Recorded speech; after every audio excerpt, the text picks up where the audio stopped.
Hi, welcome to live with food. நம்ம இன்னைக்கு 10 வகை பொடிகள் பார்க்க போகிறோம். இது இட்லி, தோசை, சாதம் இது எல்லாத்துக்குமே இந்த பொடி வகைகள் நமக்கு பயனுள்ளதாக இருக்கும். இது எப்படி பண்ணுறதுன்றதை பார்க்கலாம். இப்போ நம்ம பார்க்க போகிறது கதம்ப பொடி. இதை ஒயிட் ரைஸில் நல்லெண்ணெய் விட்டு சாப்பிட்டோன்னா ரொம்ப நல்லா இருக்கும். ஹெல்த் பெனிஃபிட்ஸும் இருக்குது. இதில் முதல்ல ஒரு கடாய் எடுத்துக்கலாம். இதில் நான் நல்லெண்ணெய் விட்டுருக்கேன். நல்லெண்ணெய் விட்டு இந்த பொடியை செஞ்சிடலாம். கருப்பு உளுந்து சேர்த்துருக்கேன். இதோட கடலைப்பருப்பு, துவரம் பருப்பு சேர்த்துக்கிறேன். பருப்பு சேர்த்ததுனால இதில் புரோட்டீன் நிறைய இருக்கும். காரத்துக்கு மிளகு சேர்த்துக்கிறேன். மிளகாய் வத்தல் சேர்த்துக்கல, அதனால் தேவையான அளவு மிளகு காரமே போதும். வாசனைக்கு சீரகம் சேர்த்துக்கிறேன். அடுப்பை சிம்மில் வச்சுக்கலாம். நல்லா ரோஸ்டடாக வறுபடணும். பெருங்காய கட்டி கொஞ்சம் சேர்த்துக்கிறேன் வாசனைக்கு. இப்போ நல்லா வறுத்துடலாம். சுண்டைக்காய் வத்தல் கொஞ்சம் சேர்த்துக்கிறேன். சுண்டைக்காய் வத்தலில் ஹெல்த் பெனிஃபிட்ஸ் நிறைய இருக்குது.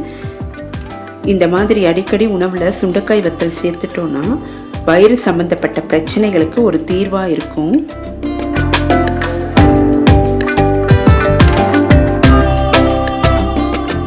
நம்ம தேவையான அளவு உப்பு சேர்த்துக்கலாம். சுண்டைக்காய் வத்தலில் உப்பு இருக்கும், அதனால் உப்பு பார்த்து சேர்த்துக்கலாம். இப்போ நம்ம அடுப்பை ஆஃப் பண்ணிவிட்டு இதை மிக்சியில் நல்லா பொடி பண்ணிடலாம். நமக்கு ஹெல்த்தியான கதம்ப பொடி தயாராகிடுச்சு. இதை நம்ம நெய் விட்டும் சாப்பிட்லாம். ரொம்ப டேஸ்ட்டு நல்லாயிருக்கும். ட்ரை பண்ணி பாருங்கள்.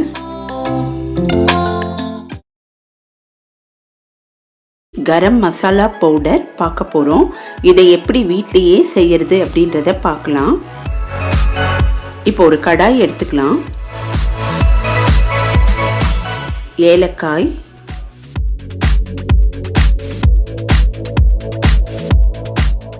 லவங்கம், பட்டை, இதோட பெருங்காய கட்டியும் சேர்த்து நல்லா வறுத்துக்கலாம்.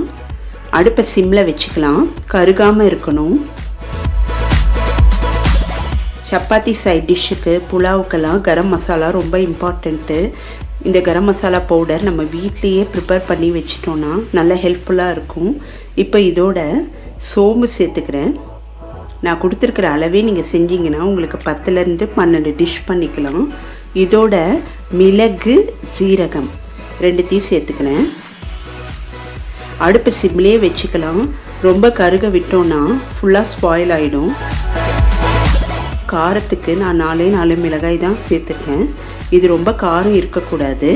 இப்போ நம்ம கொத்தமல்லி விதை சேர்த்துட்டு நல்லா வறுத்துக்கலாம். அடுப்பு சிம்லேயே இருக்கட்டும்.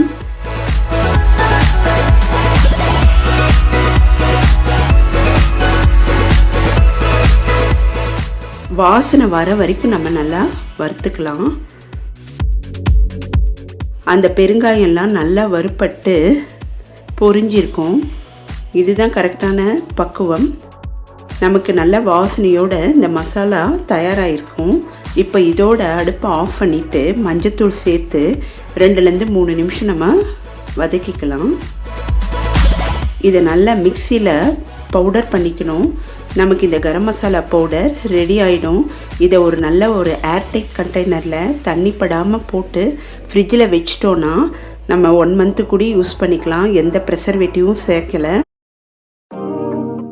இப்போ நம்ம பார்க்க போகிறது ரசப்பொடி. எப்படி பண்ணுறதுன்றதை பார்க்கலாம்.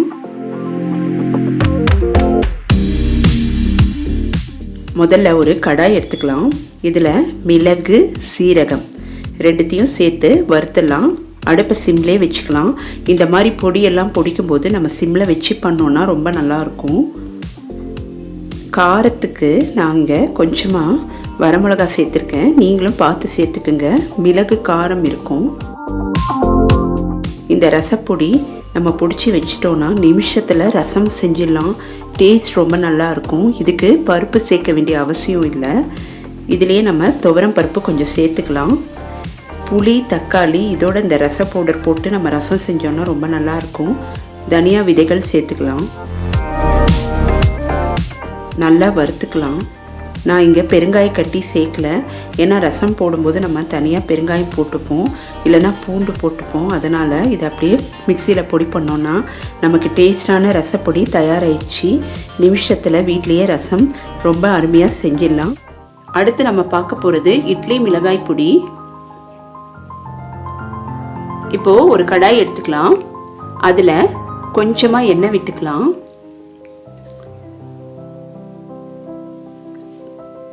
கட்டி பெருங்காயத்தை போட்டுக்கலாம்.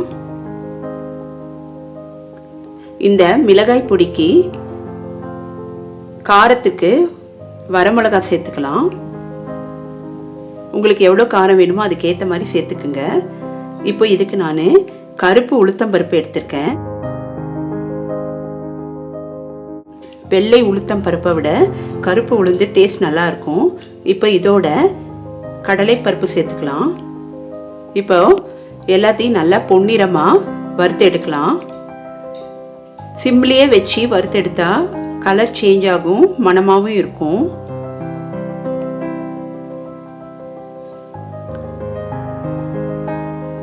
அப்பப்போ கொஞ்சம் கொஞ்சமாக பிடிச்சி வச்சிங்கன்னா டேஸ்ட்டு ரொம்ப நல்லாயிருக்கும் இட்லி மிளகாய் பொடி. இப்போது இதுக்கு மணம் சேர்க்கறதுக்காக பொட்டுக்கடலை கொஞ்சம் ஆட் பண்ணிக்கலாம். இப்போ எல்லாத்தையும் நல்லா வறுத்து எடுத்துக்கலாம். தேவையான அளவு உப்பு போட்டுக்கலாம்.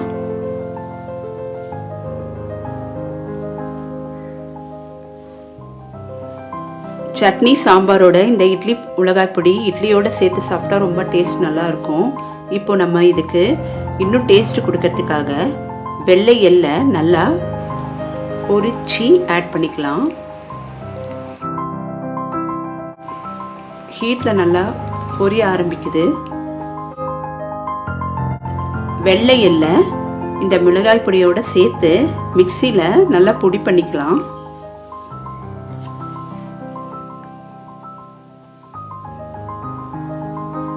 எல்லா பொடியையும் தண்ணி விடாமல் அரைச்சி வச்சிக்கினா நாள்பட இருக்கும்.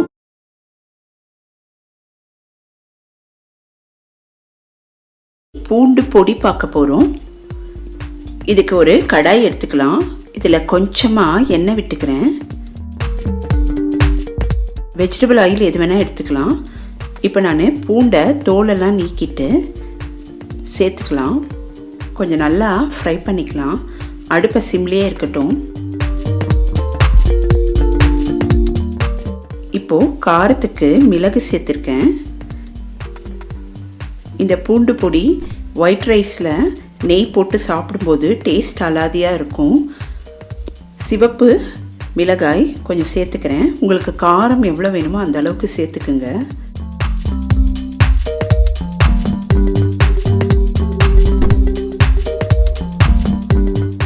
உடைச்ச கடலை கொஞ்சம் சேர்த்துக்கலாம். இதையும் ஓரளவுக்கு சூடு பண்ணால் போதும், ரொம்ப ஃப்ரை பண்ண வேண்டாம். அதனால் சிம்மில் வச்சே பண்ணிக்கலாம். இப்போது துருவிய கொப்பரையை சேர்த்துக்கிறேன். கொப்பரை இல்லைன்னா ஃப்ரெஷ்ஷாக நீங்கள் தேங்காவை துருவி கூட சேர்த்துக்கலாம். இந்த பொடி 15 நாள்லேருந்து 20 நாள் வரைக்கும் ஃப்ரிட்ஜில் வச்சா ரொம்ப நல்லா இருக்கும். தேவையான அளவு உப்பு சேர்த்துக்கலாம். இட்லி, தோசை இதுக்கெல்லாம் இந்த பூண்டு பொடி ரொம்ப நல்லா இருக்கும். டேஸ்ட் அலாதியாக இருக்கும். இப்போ நம்ம இதை ஒரு மிக்சியில் அரைச்சிடலாம். நமக்கு சூப்பரான பூண்டு பொடி தயாராகிடுச்சு. டேஸ்ட் ரொம்ப நல்லா இருக்கும். ஈஸியான ரெசிபி.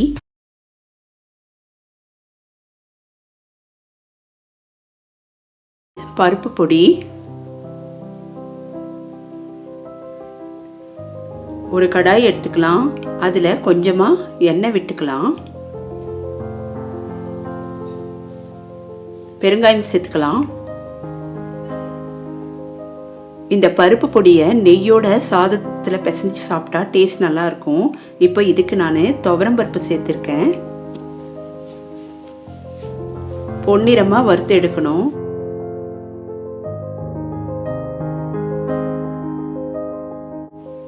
இதோட கடலைப்பருப்பு சேர்த்துருக்கேன். காரத்துக்கு மிளகு சேர்த்துருக்கேன். இந்த பருப்பு பொடிக்கு மிளகோட வாசனை ரொம்ப நல்லா இருக்கும். மிளகாய் வத்தல் ஆட் பண்ணிக்கலாம். இப்போ நல்லா பொன்னிறமாக வறுத்து எடுக்கலாம்.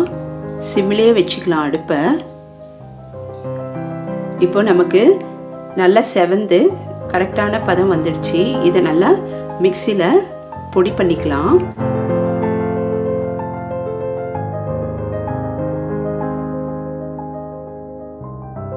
மணத்துக்கு கொஞ்சம் கருவேப்பிலை சேர்த்துக்கலாம்.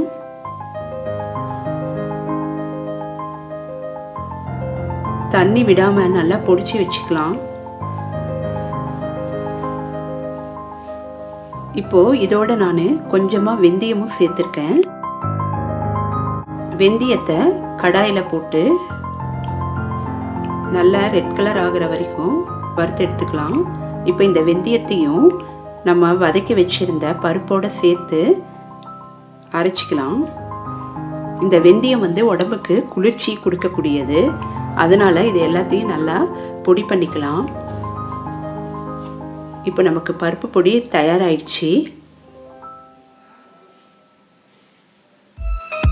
இப்போ நம்ம பார்க்க போகிறது வாங்கி பாத் பொடி.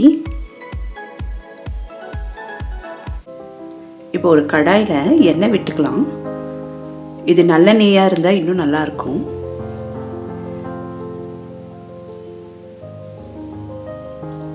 பெருங்காயத்தை சின்ன சின்னதாக நம்ம ஏற்கனவே உருண்டை பண்ணி வச்சுருப்போம். அதில் ஒரு உருண்டை எடுத்து போட்டுக்கலாம். பொடியை விட இந்த பெருங்காய உருண்டை வாசனை அதிகமாக இருக்கும். கொத்தமல்லி விதை ஆட் பண்ணிக்கலாம்.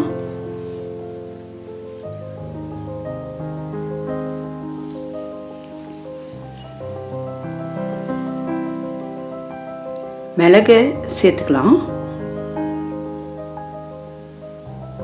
காரத்துக்கு வரமிளகாய் சேர்த்துக்கலாம். கடலை பருப்பு சேர்த்துக்கலாம். கருப்பு உளுத்தம் பருப்பு சேர்த்துக்கலாம்.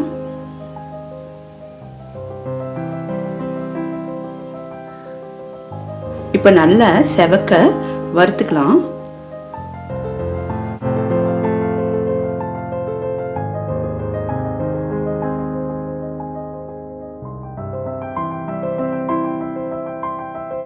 இப்போ இதை ஓரமாக ஒதுக்கி வச்சுட்டு வெள்ளை எள்ளு அப்படி இல்லைன்னா கருப்பு எள்ளு எது வேணால் எடுத்துக்கலாம். நான் இங்கே வெள்ளை எள்ளை எடுத்திருக்கேன். கடை ஏற்கனவே ஹீட்டாக இருக்கிறதுனால நல்லா ஈஸியாக அது வறுபட்டுடும். இதையும் சேர்த்து நம்ம வறுத்துக்கலாம்.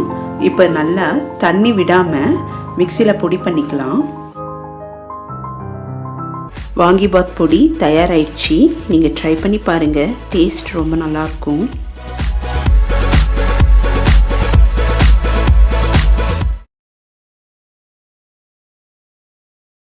தேங்காய் பொடி பார்க்க போகிறோம். முதல்ல ஒரு கடாய் எடுத்துக்கலாம். கடலைப்பருப்பு,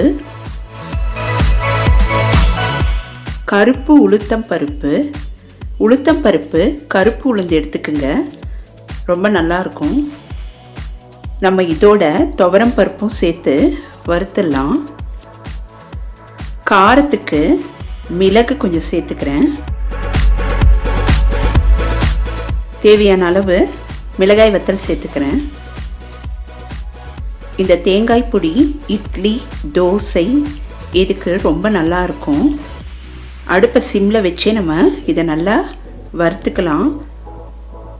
இப்போ நான் பெருங்காய கட்டியை சேர்த்துக்கிறேன்.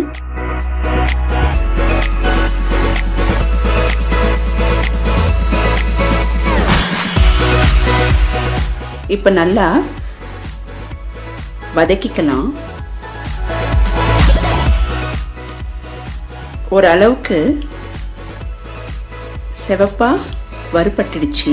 இந்த டைமில் நம்ம அடுப்பை ஆஃப் பண்ணிவிட்டு துருவிய கொப்பரையை சேர்த்துக்கலாம்.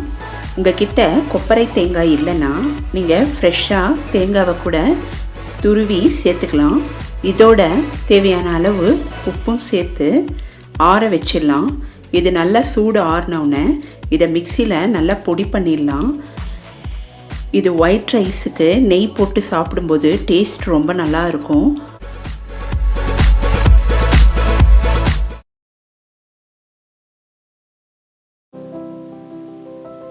இது சாதத்தோடு பிசைஞ்சு சாப்பிட டேஸ்ட் நல்லாயிருக்கும்.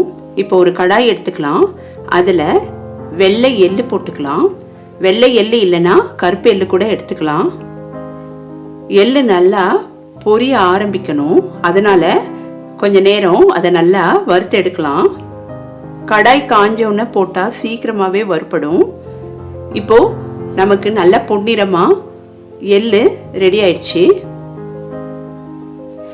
இந்த எள்ளு பொடியை நல்லெண்ணெய் விட்டு சாதத்தோடு பிசைஞ்சு சாப்பிட்டா டேஸ்ட்டு ரொம்ப நல்லா இருக்கும். தினமும் சாம்பார் ரசம் பண்ணுறதுக்கு ஒரு சேஞ்சுக்கு இந்த மாதிரி எள்ளு பொடி பொடிச்சு வச்சுக்கலாம். இப்போது ஒரு கடாய் எடுத்துட்டு அதில் கொஞ்சமாக எண்ணெய் விட்டுக்கலாம். இந்த எள்ளு பொடிக்கு நம்ம கட்டி பெருங்காயத்தை சேர்த்துக்கலாம். தூளை விட கட்டி பெருங்காயம் மனம் நல்லா இருக்கும். இப்போ கருப்பு உளுத்தம்பருப்பு சேர்த்துக்கலாம்.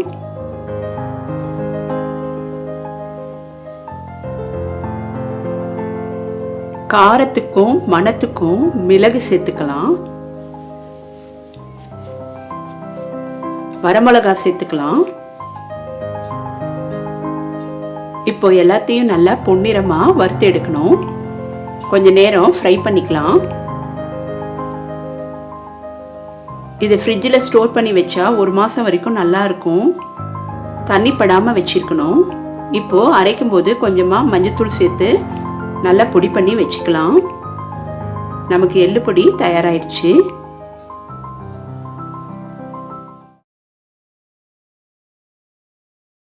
சாம்பார் பொடி பார்க்க போகிறோம். இதுக்கு ஒரு கடாய் எடுத்துக்கலாம். இதில் நான் கொத்தமல்லி விதை 1/4 கப்பு எடுத்திருக்கேன். அதுக்கேற்ற மாதிரி மற்ற பொருளையும் சேர்த்துருக்கேன். இதில் உளுத்தம் பருப்பு, துவரம் பருப்பு, கடலை பருப்பு சேர்த்து நல்லா வதக்கிக்கலாம்.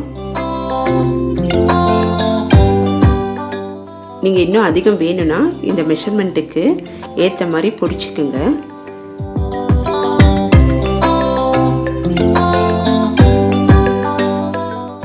வெந்தயம், மிளகு, மிளகாய் வத்தல் சேர்த்துக்கிறேன். மிளகாய் வத்தல் 15 மிளகாய் வத்தல் சேர்த்துருக்கேன். உங்களுக்கு இன்னும் காரம் வேணும்னா கூட நீங்கள் சேர்த்துக்கலாம். இது 1 வாரம் வரைக்கும் சாம்பார் பொடி நான் பிடிச்சி வச்சுருக்கேன். இது காரக்குழம்பு, புளிக்குழம்பு இதுக்கெல்லாம் கூட இந்த சாம்பார் பொடியை நம்ம உபயோகிச்சுக்கலாம். ரொம்ப நல்லா இருக்கும். கம கம மணத்தோட நமக்கு சாம்பாரும் ரொம்ப நல்லா இருக்கும். சிம்மில் வச்சு தான் வறுக்கணும். இப்போ அடுப்பை ஆஃப் பண்ணிவிட்டு நம்ம மஞ்சத்தூள் கொஞ்சமாக சேர்த்து 2 நிமிஷம் வதக்கி விட்டுட்டு இதை மிக்சியில் நல்லா பொடி பண்ணிக்கலாம். இந்த சாம்பார் பொடி தண்ணி படாமல் வச்சிட்டோன்னா ஃப்ரிட்ஜில் 1 மாதம் வரைக்கும் கூட நல்லாயிருக்கும். நல்லா டேஸ்டான சாம்பாருக்கு ஏற்ற சாம்பார் பொடி நமக்கு தயாராகிடுச்சு. இந்த வீடியோவை லைக் பண்ணுங்கள், ஷேர் பண்ணுங்கள். மறக்காமல் லிவ் வித் ஃபுட் சேனலை சப்ஸ்கிரைப் பண்ணுங்கள். நெக்ஸ்ட் வீடியோவில் மீட் பண்ணுறேன். பாய்.